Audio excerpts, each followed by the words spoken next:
Picked up this old upholstery sewing machine here, and it's kind of like the minimum requirement to do auto upholstery. So I'm going to kind of go over what that is, because I've looked at several videos and nobody really talks about it. I just got this because I'm so tired of going to guys and then they go, oh, well, I can sew that for you. You know, it's going to cost you $900 and it's only going to take me a day, but you know, anyway, so I just it's only a few $100 for one of these. You know, you can find an older one like this, but I'm going to tell you the key things to look for minimum requirements. It's best to have you have to have a walking foot machine of some kind. Okay, and what that is you see this lever system right here. How you can see them on Craigslist. If they have this lever, that's going to be one of the types of walking foot systems. This one's when you talk to guys in the sewing industry, most of them or English might be a second language. So usually they call this a dragging foot machine, but this is actually, in technical terms, is called a walking foot. But this style is a dragging foot because the whole mechanism does not move. So only this foot drags back and forth. It steps up, comes over, and drags back. I'll show you if you can kind of see. It moves back, the foot comes down, and then it goes forward. I don't have it on very much distance, about 2 millimeters. It goes back and forth. So if you can kind of see that, that's how it works. Okay, it's not like it's clogged me up though from running it without anything in there. So anyway, that's the dragging foot system. The full walking foot will be the whole mechanism will move together. And you'll see one of those if you look online. But this is kind of the minimum you need for auto upholstery, because you need that to help you feed the larger material. The ones where it's just stationary, you try and push the material through and it doesn't want to go through. It doesn't want to lift up and walk over things. So this thing works actually pretty darn good. The walking foot ones are definitely better. So a lot of times you look on Craigslist and they'll say walking foot, but it's really a dragging foot machine. Okay, because you don't really know the difference, and you might be going to buy it, and then I kind of figured this out on my own. So let me talk to you about another thing real quick. So some guys are saying, oh yeah, you can use a tabletop machine. Well, there's one thing nice. When you have a sewing area that's level with, when you're working with larger material like automotive seats and stuff like that, having the table is really almost a must-have. So, I mean, there are things to have around it that you can do. Now, I'm not going to say you can't use a tabletop machine. You can, but it has to be they call a commercial. It has to have a walking foot, or a dragging foot, really, is all they have. They don't have a real walking foot tabletop machine. It's a dragging foot machine. So, and I'm pretty new at this, so I learned all this stuff, but I saw it nowhere online, and figured it might be a good idea to teach this stuff to other people. So, about the tabletop machines. The tabletop machines are powerful enough to sew through. If you get the right one, like I said, it has to be what they call a commercial walking foot machine. Okay, if you get one of those, they have them on eBay. They're like $300 or $400. Okay, you're not going to get a table. It's not going to be level like this. It's a little more difficult when you're putting, you know, you look at it on when they're running straight runs through it, it's great for straight runs, but nothing is straight when you're talking about auto upholstery. You're going around corners, inside out, turning the whole time, and having a level surface around it is pretty important. And also having the right foot on here. This is not a very good foot for me. I'm getting another foot that has the little groove in it for welt. There's all kinds of stuff like that, you know, that you find out after you have it. In fact, you have to have a guru that you can go to for stuff like that. So, and I'm not the guru, so I have another guy that I go to, Sergio. He's amazing with stuff like that. So, but anyway, let's talk about that and why it would work. You need at least a 20 gauge needle. Okay, or yeah, 20 gauge needle. This is a 23 titanium, but I can run a 20 gauge needle on this thing. And so with this is called, I found out finally what it is. It's V90 Thread, Sunbrella thread. Now that's automotive grade. It has to be, you know, V90, which you think you could run this through your regular sewing machine, but no, it will not run it. You won't get the material through it either. So that's the minimum. This machine will run, there's V90, then the next size up is 138. The next size up above that is 207.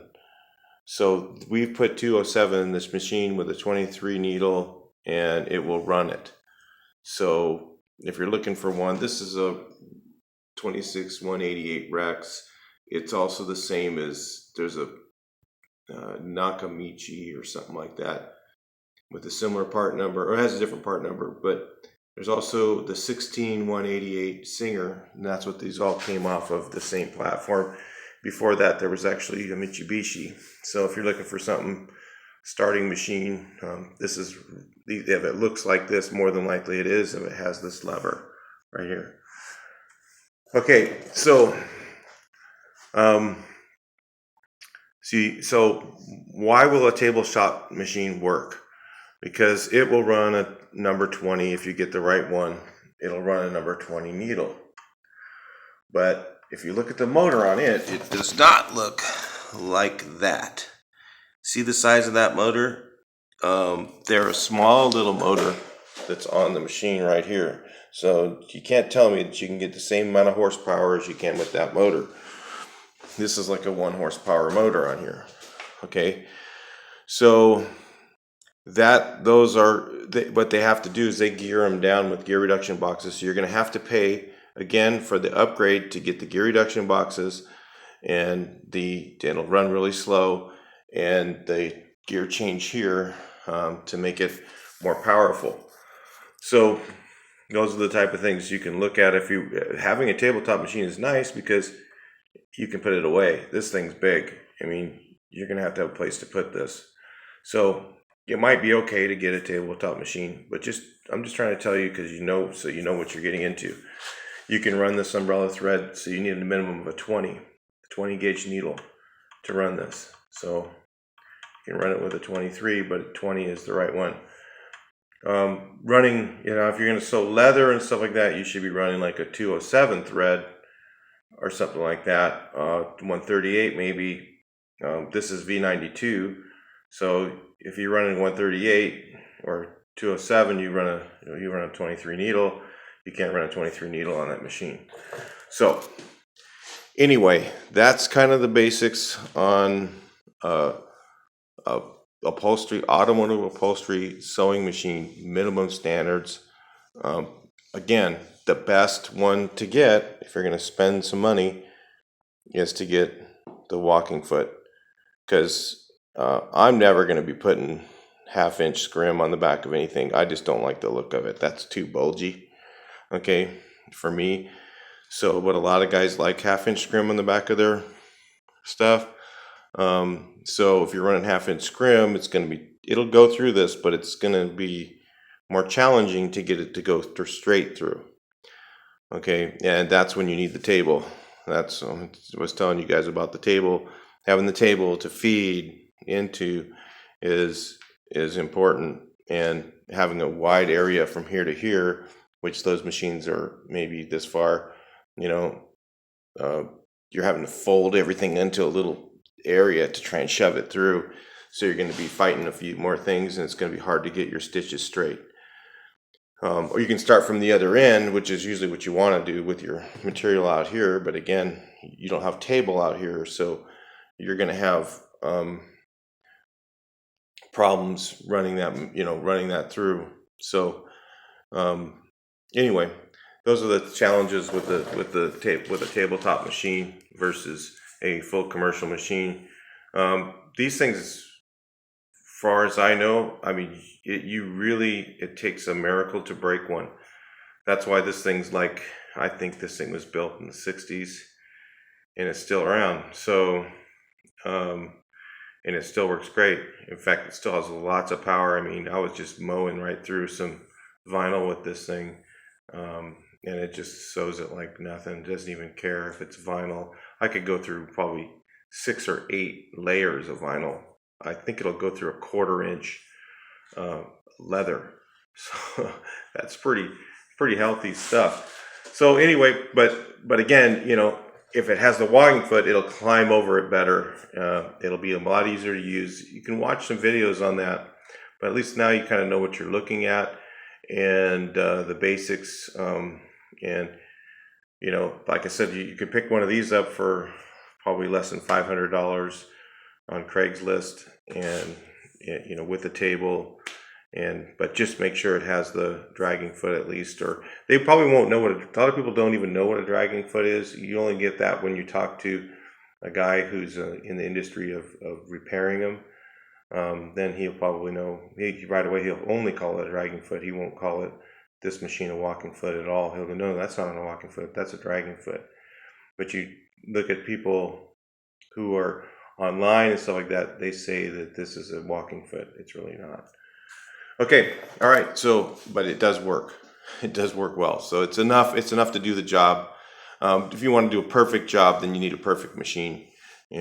Buy something that has a whole walking foot. You don't need a brand new one. You can have an old one that does it. But the newer ones, you're probably looking at $1,500 for a decent one. For a really good machine, you can probably find something really nice for that. But you can find ones I've seen them, walking foot machines, for even like $800-900, $800, full walking foot.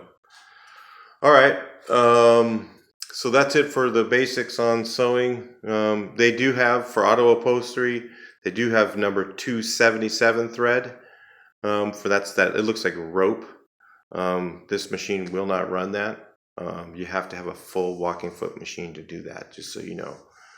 Some places sell 277. Some guys use 277. That's really super thick rope thread. 207 is rope. I mean, it's rope, but this is V92 is not. It's real thin, but this is apparently, from what I understand, this is the basic standard, industry standard. But they also do use 277. Some guys do. All right. I'll talk to you on the next video.